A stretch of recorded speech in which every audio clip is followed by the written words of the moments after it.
میری قوم کے جوانوں، دولت تو نچنیوں کو بھی مل جاتی ہے، دولت تو جسم بیچنے والوں کو بھی مل جاتی ہے، دولت تو چوری کرنے والوں کو بھی مل جاتی ہے۔ ارے دولت ہی سب کچھ نہیں ہے، دولت ایک دن ختم ہونے والی ہے، دنیا ایک دن ختم ہونے والی ہے، یہاں سے لے کر کیا جاؤ گے؟ ارے حلال کمایا ہوا جب ساتھ نہیں لے جاؤ گے تو حرام کمایا ہوا کیا ساتھ لے کر کے جاؤ گے؟ ذرا سوچو تو صحیح، ذرا تصور تو کرو۔ یہ کوئی مقرر نہیں کہہ رہا ہے، یہ کوئی جلسے کا ناظم نہیں کہہ رہا ہے، یہ کوئی معمولی انسان نہیں کہہ رہا ہے، یہ تمہارے اور میرے نبی فرما رہے ہیں۔ اللہ اکبر۔ لوگ، سود خور لوگ اپنی قبروں سے ایسے اٹھیں گے جیسے وہ نشے میں ہیں، حالانکہ وہ نشے میں نہیں ہوں گے، جیسے وہ پاگل ہے حالانکہ وہ پاگل نہیں ہوں گے، جیسے وہ آصف زدہ ہیں وہ آصف زدہ نہیں ہوں گے۔ ذرا سوچئے آج کس طریقے سے اللہ اکبر سود کو پرموٹ کیا جا رہا ہے، بیاج کو پرموٹ کیا جا رہا ہے۔ یاد رکھیے شاید اسی دور کے لیے کہا گیا تھا جو سود سے بچنے کی کوشش کریں گے سود کا گرد و غبار ان تک پہنچ کر کے رہے گا، سود کا گرد و غبار ان تک پہنچ کر کے رہے گا۔ آج ایسا تو نہیں کہ ہم اسی دور میں زندگی گزار رہے ہیں۔ اللہ اکبر۔ سود لین دین مسلم آبادیوں میں اتنا بڑھ چکا ہے کہ لوگوں کو خیال ہی نہیں رہتا کہ ہم حرام کما رہے ہیں۔ ایک بات مجھے یاد آئی آگے بڑھنے سے پہلے، اس حدیث کو میں آگے بڑھاؤں اس سے پہلے بیچ میں ایک روایت یاد آئی۔ میرے بھائیوں ذرا سوچو، ذرا غور کرو۔ آپ نے اب تک یہ سنا ہوگا، آپ نے اب تک یہ سنا ہوگا جب کوئی بندہ حج کے لیے جائے اور سفر حج میں مر جائے، اللہ اکبر، سفر حج میں مرنے والے کی شان کیا ہے؟ سفر حج میں مرنے والے کی شان کیا ہے؟ نمبر ایک، جو حج کرتا ہے وہ گناہوں سے ایسے پاک ہو جاتا ہے جیسے ابھی ماں کے پیٹ سے پیدا ہوا۔ حج کرنے والے کے سارے گناہ بخش دیے جاتے ہیں، حتیٰ کہ حاجی کی شان یہ ہے کہ حاجی 700 ایسے لوگوں کی بخشش کروائے گا جن پر جہنم واجب ہو چکا ہوگا۔ حاجی کی شان یہ ہے۔ اللہ اکبر۔ لیکن کوئی حاجی بنے تو صحیح، حاجی سب کہلاتے ہیں، حاجی ہے کتنے؟ جو واقعی حاجی ہوگا وہ 700 لوگوں کی بخشش کرائے گا۔ حاجی کا ٹائٹل پانا آسان ہے، حاجی بن جانا آسان نہیں ہے۔ اللہ اکبر۔ سنو سنو، غور سے سنو، اللہ کے بندو توجہ سے سنو۔ اللہ اکبر۔ حج کرنے والے کی مغفرت ہو جاتی ہے، حج کرنے والے کی بخشش ہو جاتی ہے، حج کرنے والا 700 لوگوں کی شفاعت کرے گا، وہ شفیع بنے گا، اس کی شفاعت قبول کی جائے گی۔ اللہ اکبر۔ اور اگر کوئی خوش نصیب سفر حج میں مر جائے، سفر حج میں مر جائے تو جب تک دنیا قائم رہے گی، جب تک چاند سورج نکلتے رہیں گے، جب تک عرفات کے میدان میں حج ہوتا رہے گا، جو سفر حج میں مر گیا قیامت تک ہر سال اللہ اس کو حج کرنے کا ثواب عطا فرمائے گا۔ ایک روایت میں آیا ہے اس کا ہم شکل ایک فرشتہ پیدا کیا جائے گا جو قیامت تک اس کے لیے حج کرتا رہے گا۔ بولو سفر حج میں مرنے کی فضیلت کیا ہے؟ مگر اب سنیے، دل کے کانوں سے سنیے، ذرا غور سے سنیے۔ اللہ اکبر۔ ایک قافلہ سفر کر رہا تھا، سفر کرتے کرتے جب وہ آگے بڑھا حج کے سفر میں تو انہوں نے کیا دیکھا؟ ایک بندے کا انتقال ہو گیا، اور جب اس کا انتقال ہو گیا سوچا حاجی ہے، حاجی صاحب کا انتقال ہو گیا، ابھی کعبے تک پہنچے بھی نہیں تھے کہ حاجی صاحب کا انتقال ہو گیا۔ حاجی صاحب کا انتقال ہوا تو ان کے چہرے پہ کپڑا ڈھانک دیا گیا۔ جب کپڑا ڈھانک دیا گیا تھوڑی دیر کے بعد لوگوں نے سوچا چلو غسل دے دو، چلو کفن پہنا دو تاکہ ہم ان کو دفن کر سکیں۔ جیسے ہی غسل دینے کے لیے چہرے سے کپڑا ہٹایا تو کیا دیکھتے ہیں کہ حاجی صاحب کا چہرہ گدھے کی طرح ہو گیا، گدھے کی شکل اختیار کر گیا۔ اللہ اکبر۔ پورے قافلے میں کوہرام مچ گیا، پورا قافلہ بے چین ہو گیا۔ ارے سفر حج میں مرنا تو بڑی سعادت کی بات ہے، لیکن سب رونے لگے، سب بے چین ہونے لگے، دعا کرنے لگے اور دعا کرتے تھے یا اللہ تو کسی پہ ظلم تو نہیں کرتا، سفر حج میں مرنے والا اس کا چہرہ گدھے کی طرح ہو گیا۔ اللہ اکبر۔ تو کسی کی آنکھ لگی تو خواب میں ارشاد فرمایا گیا تم اس کے گدھے کی طرح چہرہ ہونے پر افسوس اور تعجب کرتے ہو، یہ نہیں پوچھتے کہ اس کا چہرہ سفر حج میں بھی آخر گدھے کی طرح کیوں ہو گیا۔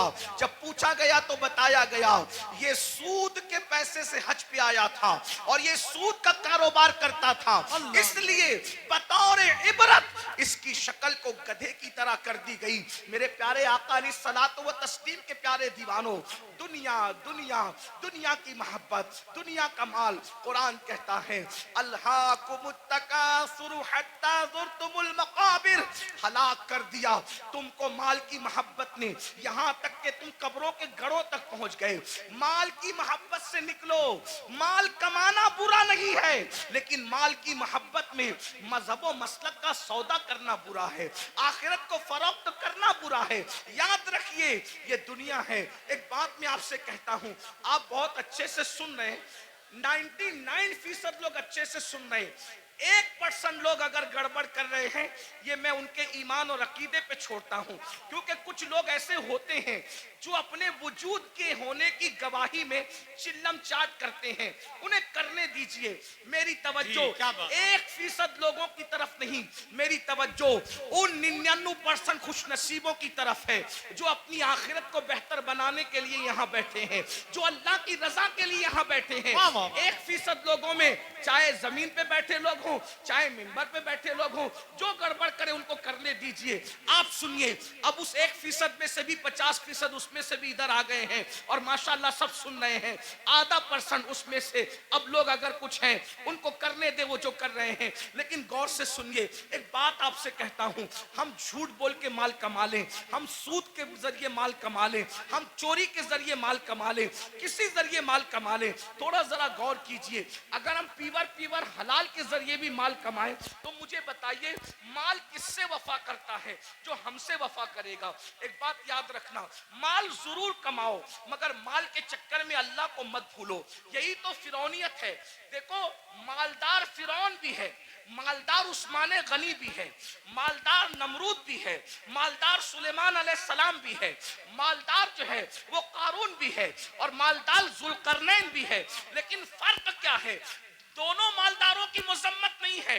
سیدنا عثمان غنی کو مال کے بدلے میں جنت بیچی گئی ہے، اگر مال برا ہوتا تو عثمان غنی کی بھی برائی کی جاتی معاذ اللہ مال کی بنیاد پر، لیکن کوئی عثمان غنی کی برائی نہیں کرتا۔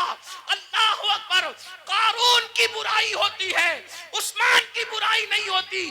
وجہ مال نے قارون کو اللہ کا باغی بنا دیا اور مال نے عثمان غنی کو جنتی بنا دیا۔ مال برا نہیں ہے، مال کا استعمال برا ہے۔ حکومت ملی نمرود بگڑ گیا، حکومت ملی سلیمان علیہ السلام کو حکومت نے نہیں بگاڑا، بلکہ جب بھی نعمت ملتی ہے تو سلیمان علیہ السلام کہتے ہیں کہ سبحان ربی العالی، نمرود کہتا ہے انا ربکم العالی اور سلیمان کہتے ہیں سبحان ربی العالی۔ مال برا نہیں ہے، مال کے چکر میں اللہ کو بھول جانا برا ہے۔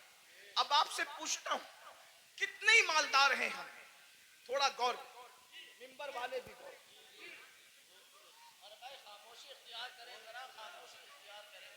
مال سب کو اللہ نے دیا، آپ کو بھی دیا اور جن کو نہیں ملا میں دعا کرتا ہوں اللہ ان سب کو عطا کرے، آمین آمین۔ لیکن سنو، مال آپ نے کما لیا، بہت مال مل گیا، مال ملنے کے بعد آپ کو اللہ نہ کرے 1000 بار نہ کرے ڈاکٹر نے کہہ دیا کہ یہ سیریس ہے، کتنے بھی بیمار ہیں آپ، اللہ نہ کرے، اللہ آپ کو کبھی بیمار نہ کرے، سب کو صحت دے، لیکن ایک گراؤنڈ ریئلٹی ہوتی ہے نا کہ بیمار تو آدمی نے پڑنا ہی ہے، بڑے سے بڑا عالم ہو، خطیب ہو، سید صاحب ہو، پیر صاحب ہو، ڈاکٹر صاحب ہو، انجینئر صاحب ہو، بیمار تو پڑنا ہی ہے۔ ڈاکٹر نے کہا یہ سیریس ہیں، ان کا معاملہ جو ہے تھوڑا سا نازک ہے، آپ مجھے بتائیں آپ نے 5 کروڑ 10 کروڑ 20 کروڑ کا بنگلہ بنایا، لیکن جیسے ہی ڈاکٹر نے کہا سیریس ہے، بولو کہ آپ بنگلے میں رہیں گے؟ تھوڑا تصور کیجئے، دیکھیں جلسے جو ہے دینی جلسے وہ بھیڑ اکٹھا کرنے کے لیے نہیں ہوتی، بھیڑ آتی ہم اس لیے خوش ہوتے ہیں کہ جتنے زیادہ لوگ تک پیغام پہنچے گا اتنا زیادہ فائدہ ہے، لیکن بھیڑ اکٹھا کرنے کے لیے سیاسی جلسے ہوتے، مذہبی نہیں ہوتے، اتنا یاد رکھیں. ہم 22,000 پر خوش ہونے والے لوگ نہیں ہیں، ہمیں تو 72 وفادار چاہیے.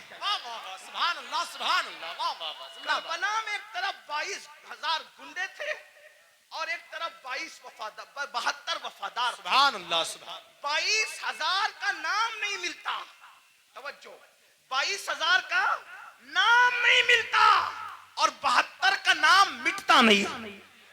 ان کا نام ملتا نہیں، ان کا نام مٹتا نہیں. وجہ کہ وہ 22,000 ہو کر بھی مخلص نہیں تھے اور یہ 72 ہو کر بھی اللہ کے وفادار اور مخلص بندے. سبحان اللہ سبحان اللہ. اس لیے دھیان سے سنو، غور سے. 5 کروڑ کا بنگلہ 10 کروڑ بناؤ، ہم منع نہیں کرتے. ہمارا تصوف تو قادری تصوف ہے، اچھا کھاؤ، اچھا پہنو، اچھے عمل کرو، ہم منع نہیں کرتے. ہم دقیانوسی فکر کے لوگ نہیں ہیں.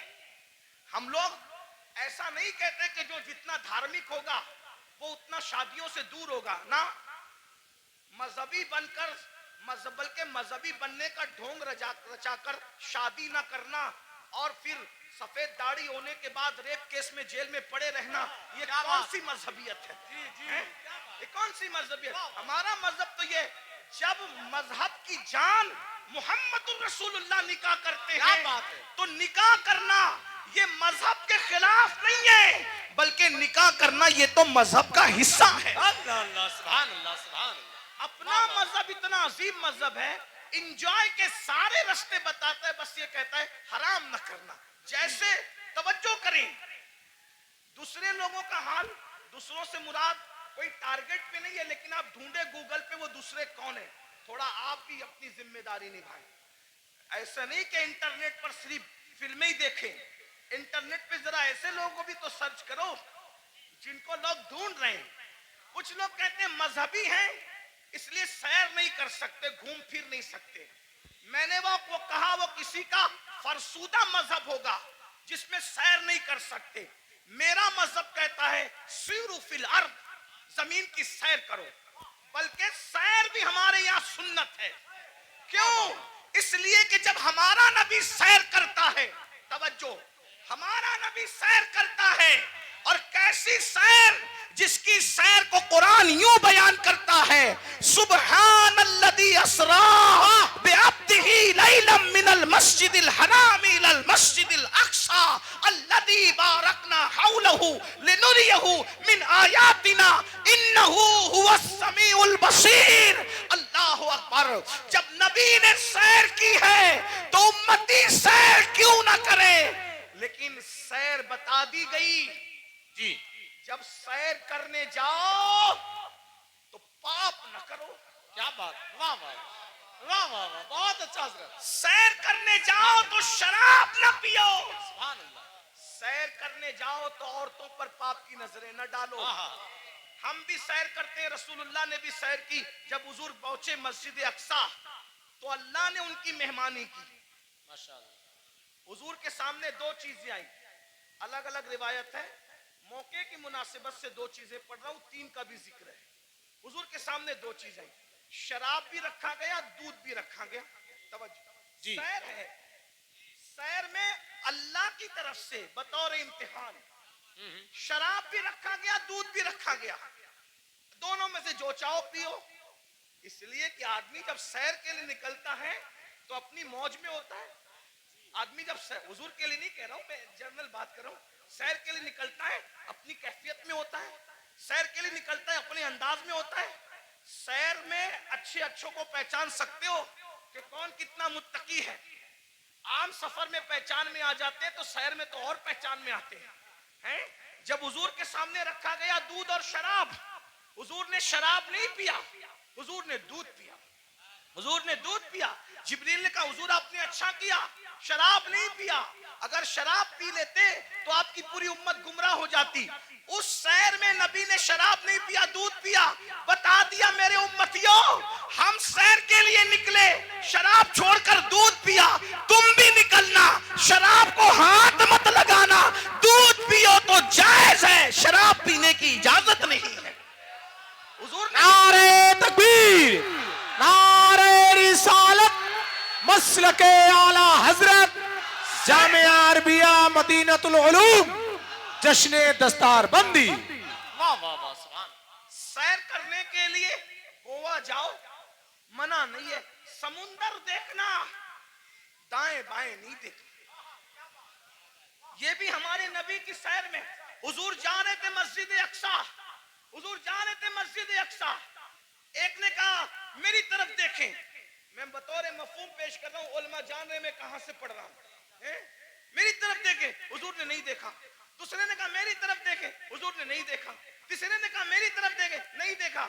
حضور سیر تو کر رہے ہیں مگر ساتھ وہ نگاہ جس کے بارے میں میرے امام کہتے ہیں نیچی آنکھوں کی شرم و حیا پہ درود، اونچی بینی کی رفعت پہ لاکھوں سلام. اللہ اکبر. تعلیم امت کے لیے سیر بھی ہو رہی ہے، نظر نہیں بھٹک رہی ہے، نظر اپنے مقصد پہ لگی ہوئی ہے. جب مسجد اقصی پہنچے تو جبریل نے کہا یا رسول اللہ آپ نے اچھا کیا، آپ نے اس بڈھی کو نہیں دیکھا، اس بڑھیا کو نہیں دیکھا. وہ بڑھیا جانتے ہیں جو بن سور کا سچ سور کے آئی تھی کون تھی؟ آپ نے نہیں دیکھا نا اس بڈھی کو. حضور نے میں نہیں دیکھا. اب وہ کون تھی؟ کون تھی وہ؟ دنیا تھی. دنیا دنیا بڈھی ہو گئی ہے، بن سور کر آئی ہے بڈھی، آپ نے نہیں دیکھا. اگر آپ اس کی طرف متوجہ ہوتے، اگر آپ اس کی طرف متوجہ ہوتے تو آپ کی امت دنیا دار ہو جاتی. پھر کسی نے کہا میری طرف دیکھیں، وہ یہودیوں کا دائی تھا، اگر آپ اس کی طرف دیکھتے آپ کی امت یہودی ہو جاتی. وہ عیسائیوں کا دائی تھا جس نے متوجہ کیا، آپ اس کی طرف متوجہ ہوتے آپ کی امت عیسائی ہو جاتی. وہ مجوسیوں کا دائی تھا، آپ اس کی طرف متوجہ ہوتے آپ کی امت آتش پرست ہو جاتی. لیکن آپ نے کسی کی طرف نہیں دیکھا. تو بھائیو، ہمارے مذہب میں سیر کرنا منع نہیں ہے، بلکہ سیر کے درمیان جو حرام کام کرتے ہو وہ منع ہے. گانے سنتے ہو وہ منع ہے، حرام کام کرتے ہو وہ منع ہے. اسلام کہتا ہے انجوائے کرو، حرام کام مت کرو. میں بار بار اس پہ کہہ چکا ہوں. عثمان غنی مالدار ہیں، اپنے مال کی بنیاد پہ 2 بار جنت خریدی، اور حضرت عثمان نے ایسی جنت خریدی کہ اللہ کے رسول نے یہاں تک کہہ دیا آج کے بعد عثمان کچھ بھی کر لے وہ جنت ہی میں داخل ہوگا.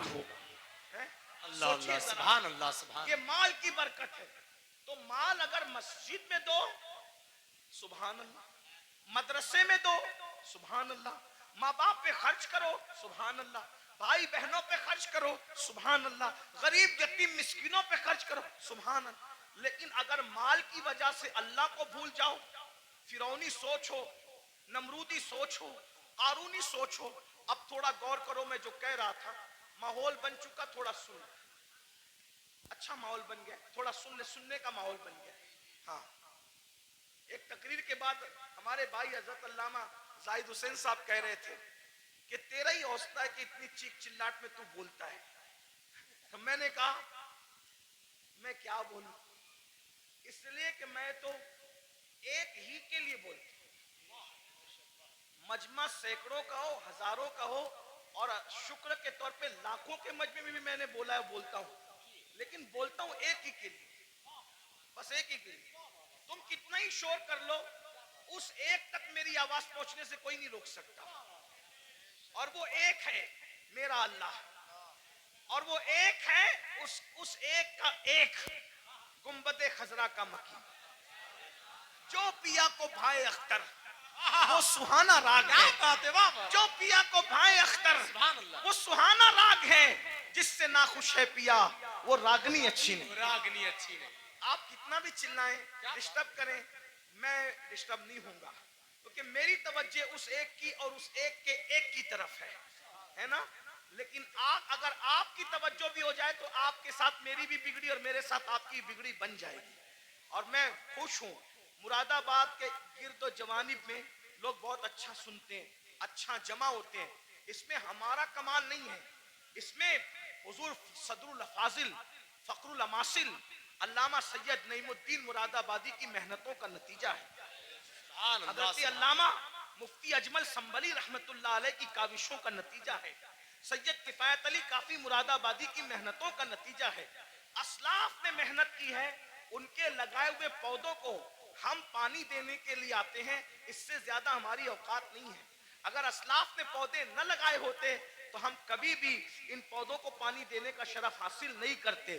اس لیے آئے ہو, سن لو, ہو سکتا ہے اس فقیر بے نوا کی آواز اللہ دل میں اتار دے تو تمہاری بھی بگڑی بن جائے, میری بھی بگڑی بن جائے. یہ مال مال مال مال مال مال مال میں ڈوبے ہو. تصور کرو 5 کروڑ کا بنگلہ ہو, 10 کروڑ کا بنگلہ ہو, کتنا بھی قیمتی پلنگ ہو, ساگوان کا بنا ہو, اس کا بنا, اس کا بنا, ڈاکٹر کہتے ہیں آپ سیریس ہے, آپ کی جان کو خطرہ ہے. صحیح کہنا, وہ بنگلہ چھوڑ کر ہاسپٹل میں آتے ہو کہ نہیں آتے ہے نا. دیکھو یہ اللہ کی آزمائش, امتحان ہے. اور وہ ہاسپٹل ہمارے لیے کرائے کا ہوتا ہے کہ نہیں, کرائے کا ہوتا ہے. بہت گھمنڈی آدمی, تھوڑی سی دولت آ جاتی ہے پیر زمین پہ نہیں ٹکتے. دولت دینے والے خدا کو بھول جاتا ہے, عزت ملتی ہے اللہ کو بھول جاتا ہے, عزت دینے والے خدا کو بھول جاتا ہے. بھائیو سوچو نہ ذرا, میرے جوانوں سے خاص مخاطب ہوں. جوانوں سوچو, تم قوم کا مستقبل ہو, تم ہی ہماری قوم کا سرمایہ ہو. دولت کے نشے میں فرعونی سوچ مت پیدا ہونے دو. بیمار پڑو گے ہاسپٹل میں ایڈمٹ کیے جاؤ گے. نمبر 1, اللہ کا پہلا امتحان, کرائے کی بیڈ پر آ کے پڑ گئے, جس کا کرایہ 5,000 ہے, 10,000 ہے, 25,000 ہے, کتنا بھی مہنگا کرایہ ہے, لیکن ہے وہ بیڈ کرائے کا. نمبر 1. نمبر 2, بنگلہ کتنا بھی بڑا ہے لیکن پرائیویٹ روم ہاسپٹل کا 10x10 یا 20x20 سے زیادہ کا نہیں ہے.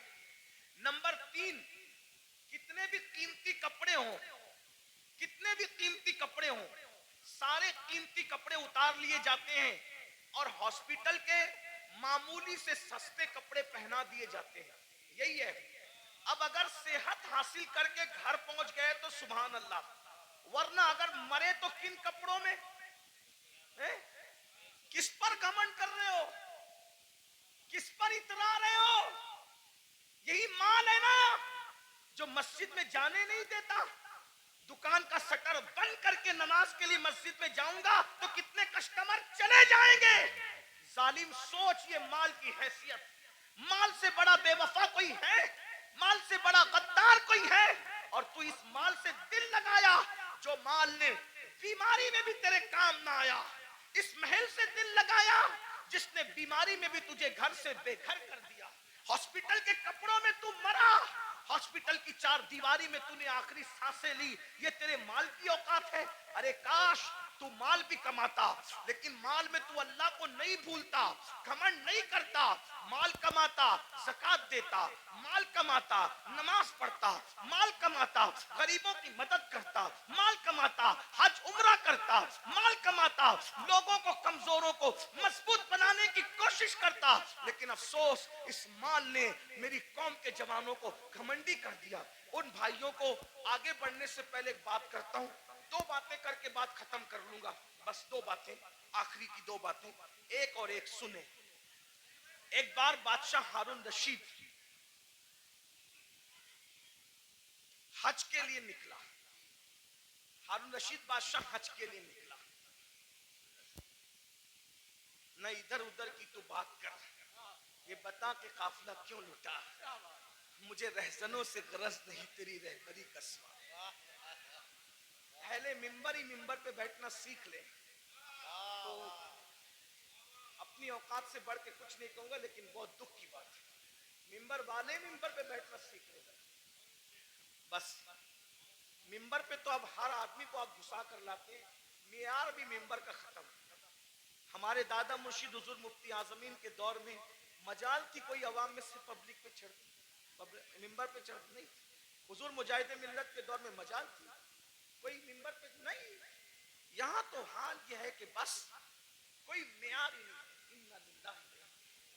اللہ رحم کرے. ایک اور ایک 2 بات سنے, بات ختم کر. ہارون رشید جیسا بادشاہ, وہ صرف کروڑ پتی, ارب پتی, فیکٹری اور جو ہے وہ کارخانوں کا مالک نہیں تھا. مراد آبادی برتنوں کی فیکٹری اس کی نہیں تھی,